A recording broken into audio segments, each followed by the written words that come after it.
Elhamdülillahi Rabbil alemin ve salatu ve selamu ala seyyidina seyyidil enbiya vel mursalin ve ala alihi ve sahbihi ecmaîn. Muhterem aqullan beri, ustadlan beri, jergilan yurtdan akidin hakkında bir tahqiq edipdir. Oşa tahqiqini iddia edipdir ki ol bir akidi ki şeriat boyunca ona haram deyip aydılya, ol hayt akid, şol akidi ki el bilen çekilya deyipdir.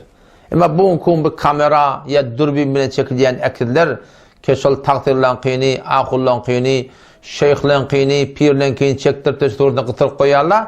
Be akid o haram akidde, belki haram akid, hayt haram akid, şol akidi ki el bilen çekilya deyip iddia edipdir.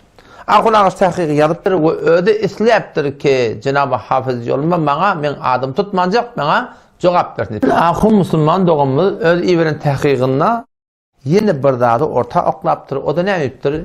Ol akidleri ki kadim zamanına çekiliyor, ol el bilen çekiliyor deyiptir de. Ama bu deyiptir bir el bilen çekilme de deyiptir. Bu bir durbinin işi, bu bir kameranın işi. Sen ya onu diye bir kadim el bilen çekiliyor diye gelişen ak diye. Muhterem Müslüman doğan dıkkadın o da şu kadim zamanı el bilen akil çekiliyormuştu ki, şu parmak bilen çekilmemişti ki, el bilen çekiliyor diyen şu elin çöp çakadı var.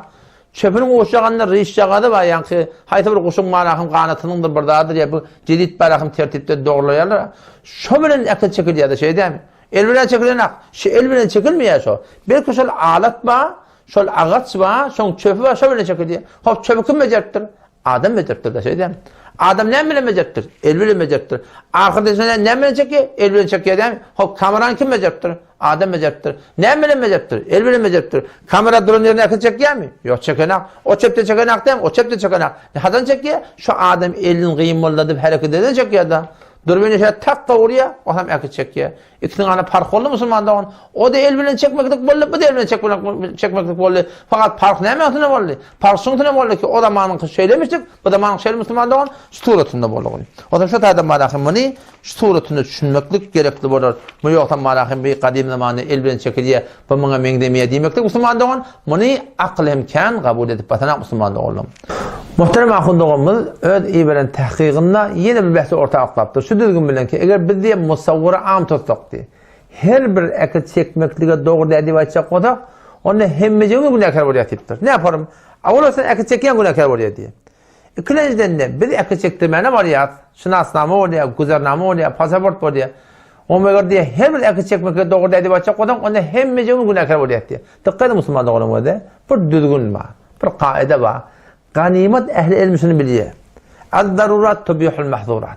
Yani bir daruratla var ya, bir darang diyeğinde var ya, şu darang diyeğinde şu etmeler diltunları, şu öz kadarını etmekteki ezada var ya. Hamana ne meyalak, dongudun eti, hiç öte halal olmuyor.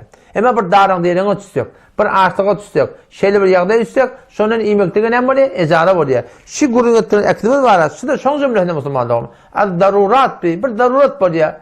Devlet düzgünde oraya biz var mecbur oluyor da mecbur galiyanlarımız var. Son yanak ya da Müslümanlık oğlum şidatlar var suretinde peydalanmaklığı bir de ecada oluyor Müslümanlık oğlum. Onun orada yani kurun başında da ayttim ha. Şidatlar söyleyen kıcergelanın ödünde şu bağlıkta hakkı şunun gurun molluğu. Şun fetvadı yadıgılca doğu. Şimdi ayttıran atlam şol ulamaların tahqiqinde beni peydalan, başka ustadan peydalan, şu ayttıran gurun. Şu belli bir yandan dadi, bir fetva verilen dağdan gelip gurun et, Müslüman doğan, bir ehli ilmi, bir aslan bir gelişkil dağıttı yani. İnşallah indiki bölüklerde bir akılana baştaki aydan gurunlarını inşallah Teala açıklayıp verir.